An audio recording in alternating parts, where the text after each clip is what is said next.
दलित बाबा साहब भीमराव अंबेडकर साहब को जो नियम बनाए थे, जो कानून बनाए थे, उसको सबसे पहले का किसी ने खत्म करने का काम किया है तो वो पीडीए ने किया है।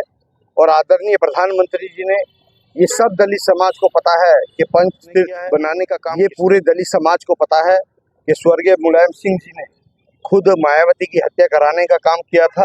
वो तो बाल बाल वो कराने का काम किया था, प्रयास किया था। प्रयास किया, ये आपके वर्ड है, प्रयास किया, ये मेरे नहीं, आपके वर्ड है। प्रयास किया था। जब दलितों पे अत्याचार होता है तो आप और जितने भी विधायक उत्तर प्रदेश को, उन पे एक लांछन ये लगाया जाता है कि तब आप आवाज क्यों नहीं उठाते हैं, तब बात को दूसरी तरफ डायरेक्ट क्यों ले जाते हैं, तब आप लोगों की आवाज क्यों सूख जाती है। इस तरह की आवाजें सोशल मीडिया पे लोगों के बीच में आमजन होती है, उसके बारे में आप क्या कहते हैं? जब भी कोई विषय दलित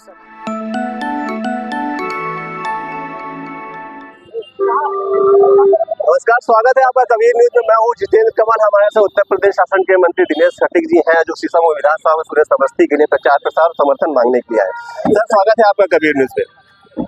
कैसे लग रहा है सीट को देख के कि क्या दलित वोट किस तरफ शिफ्ट हो रहा है? जो कुछ कहा जाता था कि समाजवादी पार्टी के साथ था, कुछ बीजेपी के साथ है, इस बात की आपको उम्मीदें लग रही है? सीसामऊ विधानसभा के उपचुनाव में ये यहाँ की जनता ने तय कर लिया है कि यहाँ के भारतीय जनता पार्टी के प्रत्याशी आदरणीय सुरेश अवस्थी जी को पूर्ण रूप से, चाहे वो कोई भी समाज हो, दलित समाज ने पूर्ण रूप से पूरा समर्थन दे करके ये तय कर चुके हैं कि जो इन लोगों ने पीडीए का नारा दिया है उसको फेल करने का काम यदि इस बार कोई करेगा तो प्रथम वो दलित समाज करेगा। और दलित समाज यहाँ पे ये तय कर चुका है कि आदरणीय नरेंद्र मोदी जी और आदरणीय उत्तर प्रदेश के मुख्यमंत्री श्री योगी आदित्यनाथ जी के नेतृत्व में सुरेश अवस्थी जी को यहाँ से विधायक बना करके यहाँ का चौमुखी विकास करने के लिए डबल इंजन की सरकार को पूर्ण रूप से समर्थन दे करके यहाँ उन्हें विधायक बनाने का काम करेगा। एक बड़ा प्रश्न ये हो जाता है सर कि जब अपराध, चाहे सपा की सरकार रही हो या बीजेपी की सरकार हो, कंपेरिजन जो भी कंपेयर करता हो, लेकिन होता है, तो जब दलितों पे अत्याचार सभी सरकारों में, दलित की पहली पसंद बीजेपी क्यों बने थे?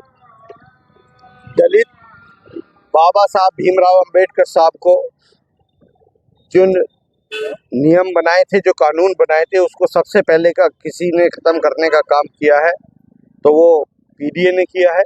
और आदरणीय प्रधानमंत्री जी ने, ये सब दलित समाज को पता है कि पंचतीर्थ बनाने का काम किसने किया है।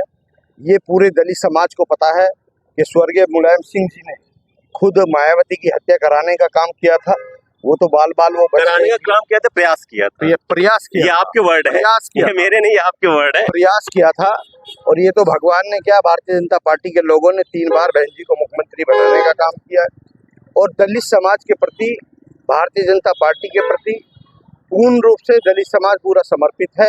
और सुरेश अवस्थी जी को यहाँ से तय कर चुका है कि विधायक बनाना है। सर, आप एक मुखर आवाज के लिए जाने जाते हैं। हम आपके उस लेटर को भी देख चुके हैं जो आपने योगी जी को लिखे थे। लेकिन जब दलितों पे अत्याचार होता है तो आप और जितने भी विधायक उत्तर प्रदेश को, उन पे एक लांछन ये लगाया जाता है कि तब आप आवाज क्यों नहीं उठाते हैं, तब बात को दूसरी तरफ डायरेक्ट क्यों ले जाते हैं, तब आप लोगों की आवाज क्यों सूख जाती है। इस तरह की आवाजें सोशल मीडिया पे लोगों के बीच में आमजन होती है, उसके बारे में आप क्या कहते हैं? जब भी कोई विषय दलित समाज का आया है, पूर्ण रूप से पूरे पार्टी, भारतीय जनता पार्टी और हम लोग पूरे समाज के साथ खड़े हैं, चाहे वो भी समाज हो या दलित समाज हो, पूर्ण रूप से हम लोग साथ खड़े हैं। नहीं सर, कभी कभी नहीं लगता है सब चीजें, ये सब आपको नहीं लगता। कभी कभी ये भी होता है कि वहाँ से गाइडलाइन आती है, वही मैसेज किए जाते हैं, इसके बाद आप लोगों की आवाज नहीं निकलती। आप तो मंत्री हैं सर, आप तो कह सकते हैं, आप रिस्पॉन्सिबल पर्सन। ऐसा नहीं है, हम पूर्ण रूप से जिम्मेदारी के साथ कह सकते हैं कि पूरे उत्तर प्रदेश में कहीं भी दलित समाज के साथ यदि कोई भी घटना होगी तो सबसे पहले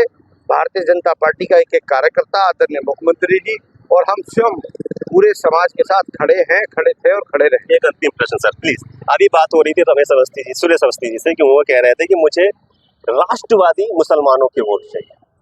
अगर इसको बाइसेक्ट कर दें तो जो इनको वोट कर रहे हैं वो राष्ट्रवादी है, जो वोट नहीं कर रहे हैं वो राष्ट्रवादी नहीं। तो यही बात अगर दलितों में आती है, जो भाजपा को वोट करेंगे वो राष्ट्रवादी, जो भाजपा को वोट नहीं करेंगे वो राष्ट्रवादी नहीं। दलितों के बारे में अवस्थी जी ने कभी कुछ ऐसा नहीं कहा। अगर उन्होंने कोई बात कही है तो वो अभी आपको पता है, मुझे नहीं पता। और ये तो आपको भी पता है कि ये लोग कितने राष्ट्रवादी हैं, तो आपको भी पता है। शुक्रिया सर, हमसे बात करने के लिए बहुत बहुत शुक्रिया सर। ये प्रशासन मंत्री दिनेश खटीक जी थे, उनसे हमारी बात हुई। अभी और मंत्रियों से मिलाऊंगा, बने रहे कभी न्यूज़ के साथ। नमस्कार।